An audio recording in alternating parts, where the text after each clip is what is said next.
Recently, Garrett Hartle of Reach Out Reptiles put us on blast. Well, not really, actually. To be fair, I love Garrett, everything he does, and the Reach Out Reptiles team is amazing. But they made a video about the most annoying things that reptile breeders' customers do, say, etc. So let's flip it around, as he asked at the end of the video, and talk about the most annoying things that reptile breeders do. To be totally clear, I have nothing against reptile breeders. I am one. You guys make the world go round in this hobby. This is just for fun. I'm not actually putting anybody on blast. I can't believe I have to say that out loud, but I saw the comments of the poll. Anyway, let's just get right to it.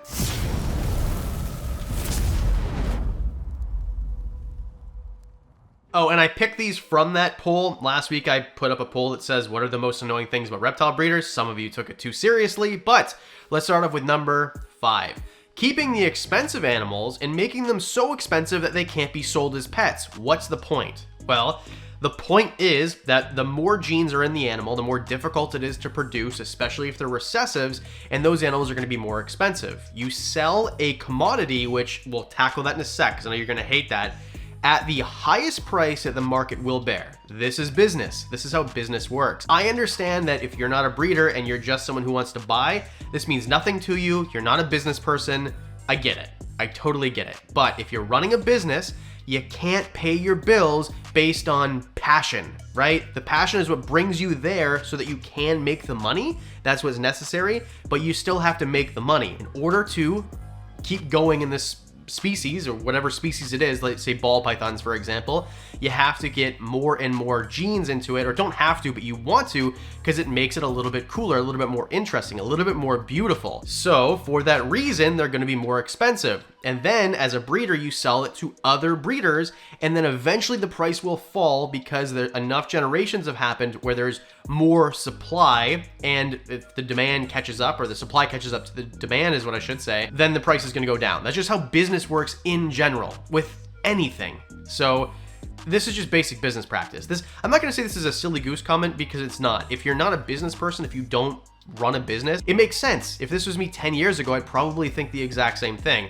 But at the end of the day, the reason that scaleless ball pythons, which I don't really agree with, by the way, but the reason that scaleless ball pythons sold for $100,000 plus 5 years ago, and now you can buy them for $800, is because there isn't as much demand and there's a lot more supply than there was before. When there's only one animal in the world, or 2 or 3, of course you're not going to sell it for $800. Why would you? That would be the dumbest thing ever. And asking someone to sell something for cheaper because then more people can afford it, all you're asking is that they take money out of their family's mouths so that you can have a cheaper pet. It doesn't make any sense, and I don't mean to be condescending, that's just how it is. And the commodity thing, because it will come up again in the next one, they're animals, but at the end of the day, if you're using business terms, you're selling something that is a commodity. So we can't treat them like, I don't know, a desk or a water bowl or whatever. These are living things, so don't get it twisted. I know they're living things, and you have to give them the most respect and the best lives possible,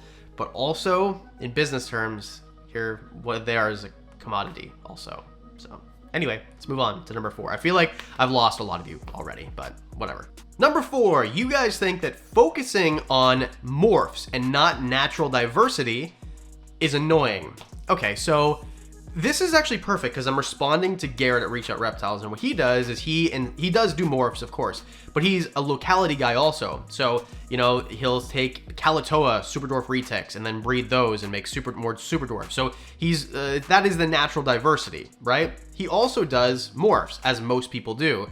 But let's boil it down to leopard geckos and ball pythons. A normal leopard gecko goes for $20. A normal ball python oftentimes are given away for free. Normal boas, maybe $40. So if you want a breeder to have everything available, the equipment, water, food, lighting, like everything, there's no way on this earth that they could afford to make those reptiles for those prices. The reason is just a financial thing, first of all. And second of all, it's really cool to have a bunch of genes in an animal. Like, you can't tell me that a pied ball python isn't cooler looking in some aspects than a normal. Now, I personally love normals too. I have a lot of animals that are just the normal morph, even though I could get something that is more crazy. Franny the boa, for example, is one of my favorite reptiles. I have an albino boa. I never show it because I like Franny better. I personally think that she looks better. But if you're breeding normal boas, you get 25 of them in a litter and you sell them for, I don't know, say $50 each. It doesn't make sense because you're not even gonna make enough money to pay the rent that month. You know what I mean? And that's an entire year for one animal. Whereas if you're breeding things that are more sought after and more rare, then you're able to keep the business going so you can have your high-end stuff. You also breed the low-end stuff, and then the low-end stuff is still affordable for pet people.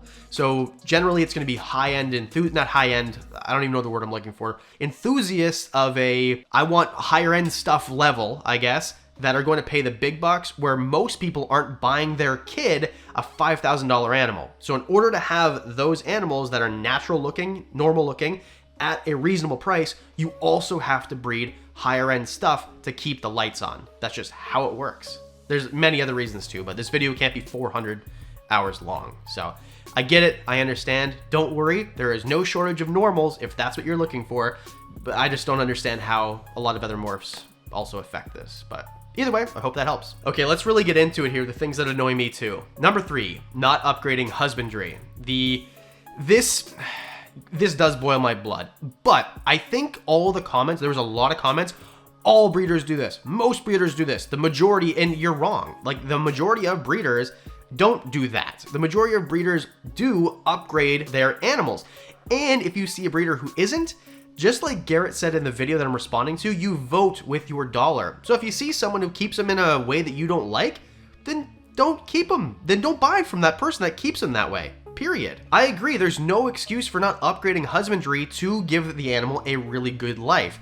Now, we're gonna tackle racks and stuff and a few more comments, but just in general, if we learn something, like for example, blue tongue skinks generally do much better with UVB light. They're a diurnal lizard, and you choose not to do that, well, then don't buy from the people who still keep them in a rack system that doesn't offer UVB, if that's what is important to you. So you're voting with your dollar. So all of these things, by the way, you can change. In one generation of animals, you can change. Figure out how the breeder breeds their animals and then vet them. Figure out if you like the way they do it or not. And if you don't support that business. Support the businesses that do it the way that you want to see it done. Period. You're in control. We'll keep that one short because we're going to kind of circle back around to it in a second here. So let's just move on to number 2. Number 2, reptile breeders who act higher than thou, better than others. This also annoys me, and it has happened to me before. This is actually very recent. At the Reptile Breeders Expo, I went up to a breeder who I've never seen before. No signage, no nothing. I think they're pretty much new. And they had an Angolan python, a few of them.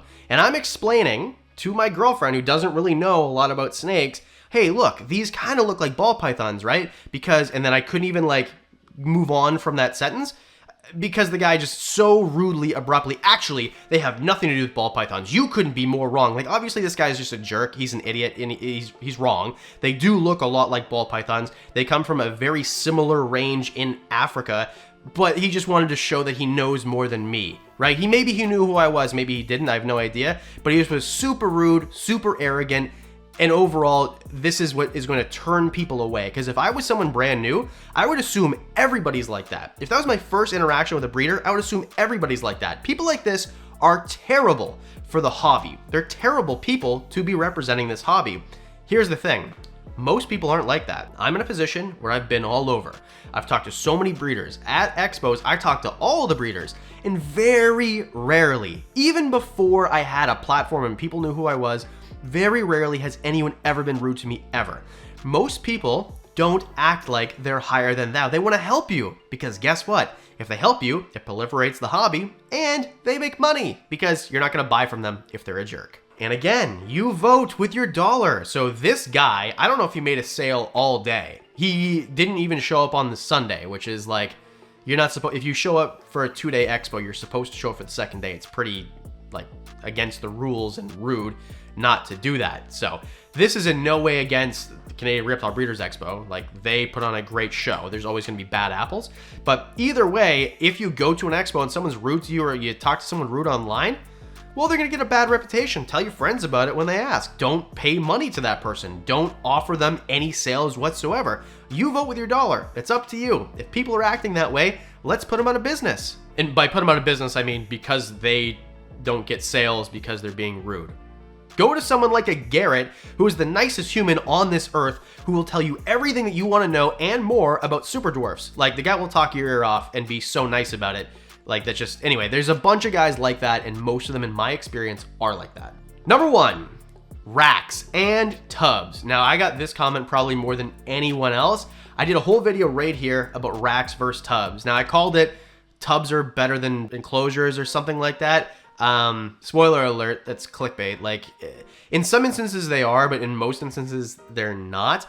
And if you go to a place like Reach Out Reptiles, which I was lucky to tour twice, Garrett keeps most of his big, very intelligent snakes like the retics in enclosures rather than racks. Now, I'm not saying that racks are bad for retics if you give them big enough space. And another great example is Snake Discovery, right? They keep bigger snakes like bull snakes, and they keep them in huge tubs. These tubs are as big as someone's enclosure would be. So the whole idea, oh, it's a rack, so it must be bad. It's like, no, it's not. It's just as big as an enclosure would be. So what is the difference besides the fact that it's called a rack and it has a negative connotation?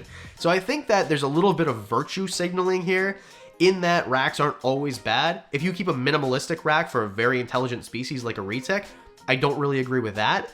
But then you see that changing, right? So let's applaud those who change rather than tear down aggressively people who used to do it that way. And no, I don't agree that ball pythons all will do better in racks. I don't think that is true. I do think it's possible that if you keep ball pythons in a rack system, that they can do absolutely great and be super happy. That's possible. But also, they can be just as happy inside of a 4x2x2. I think that's a better way to keep them if it's possible. But also, just quickly, racks and tubs.